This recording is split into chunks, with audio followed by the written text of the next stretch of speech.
What's up, everyone? Wherever you are around the world, Happy New Year. Hope you enjoyed a wonderful holiday season. Today is the day I've chosen to do the January Cross Team Challenge, which is a 5K row for time. It's a time trial I'm quite familiar with after this past year, but my focus today and something that I really want to do a better job of going forward is I tend to have a habit of, right, I've noticed this in the last few months, and ironically, as I've gotten faster and fitter, I feel like I've actually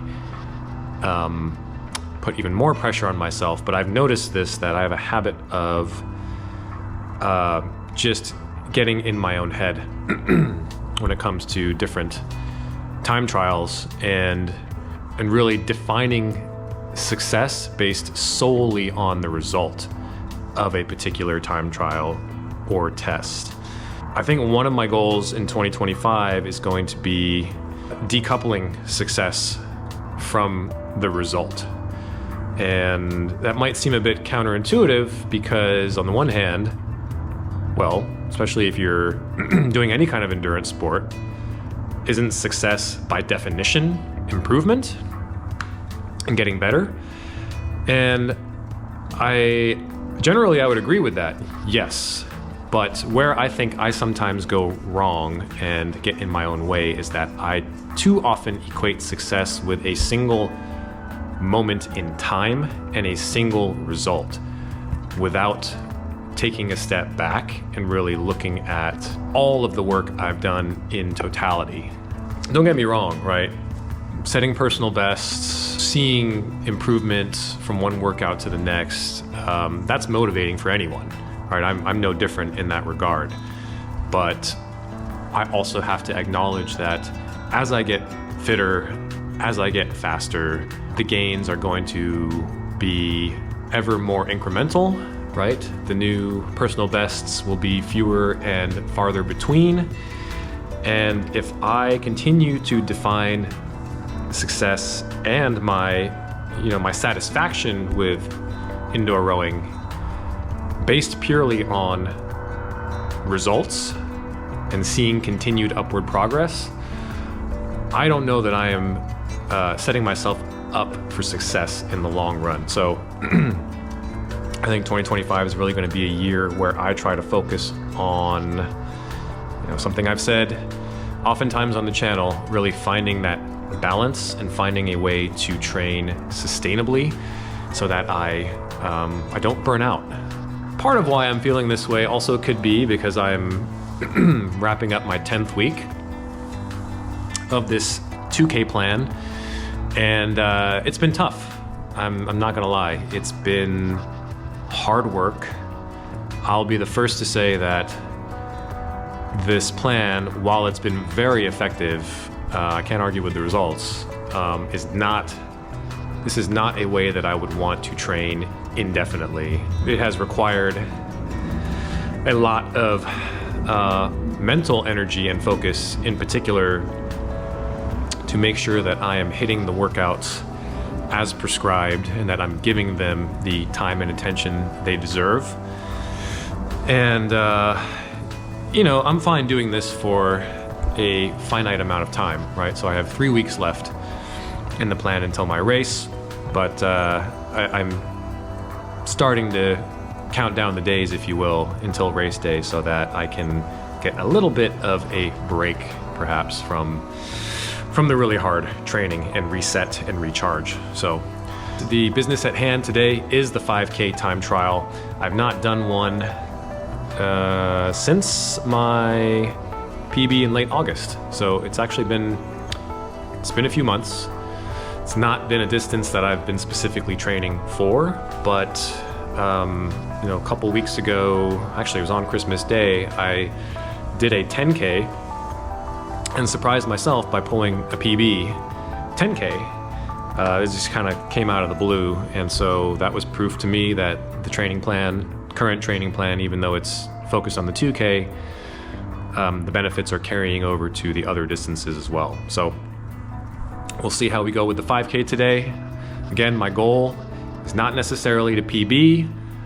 I am trying to not have a particular target time in mind. It's very hard for me to do that, but I just want to focus on getting a quality training piece in and staying mentally locked in and solid through the piece. So no crazy fluctuations in splits, just a good hard push all the way through. And if the legs are there, if I'm feeling good today, can maybe push hard for a good score, but otherwise, just getting the work in. So with that being said, let's see how it goes.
So I'm actually very pleased with how that went. And as I talked about in the beginning of the video, I really need to work on being less outcome focused and more process focused. And that can apply over the long term, being consistent with my training over time, but that can also be applied to a specific individual session. And I think today's 5K was a very small step, but a step nonetheless in the right direction for me mentally. So just to talk through today's piece a little bit, I felt pretty good during the warm-up. Started the piece feeling pretty good. Usually though, I know by now that within, or sort of at the quarter mark of longer pieces, so around 1,000 to 1,250 meters for the 5K, or around 2,000 to 2,500 for a 10K. Usually by then, I'll have a pretty good sense of whether it's going to be a good piece or not. Usually by then, I can tell if I've got the pop that I'll need for a big score. And despite feeling good at the start, when I crossed the 1,000 meter mark, certainly by the 1,500, I just could tell that didn't have it today. PB was not gonna be in the cards. And so I quickly shifted my focus to just battling each 1,000 to hold that 141 average. I knew I wasn't gonna see 39s. So the goal became, all right, just sit on 41s as long as I can, but be okay with seeing 42s and potentially even a 143. Because I think for many of us, when we start to see those splits creep up, it can be very discouraging. And I wanted to just accept that those were going to be a part of the session today and not let it really faze me. The split gradually crept up, and in the last 1,000 meters, as you saw, it was really all I could do to keep an even split for that last 1,000. I really didn't have any sprint to speak of. And so, today's just one of those days where just didn't quite have it. And rather than dwell on trying to figure out why I didn't have it and ruminate on it, I think it's important to just acknowledge that some days you have it, some days you don't. And, we are the beneficiaries sometimes of those good days, and other times it's all we can do to just make it through a piece. So, but that being said, it was a great training piece, which was all Coach wanted me to do today. I'll count this as my CTC, my Cross Team Challenge score for the month. With the 2K coming up, 2K race, I doubt I'm going to do another 5K this month, so I'll just have to see where this nets out on the leaderboard. But, and if I can sit somewhat comfortably below 141s on a not so great day, I think that's a pretty good place to be. It means that on a good day, I will, fingers crossed, be able to crack 140 a little more consistently this year. So anyhow, just wanted to talk you through a bit of my thought process. Anyways, hope some of you can relate. But until next time, take care of yourselves, keep chasing. Peace.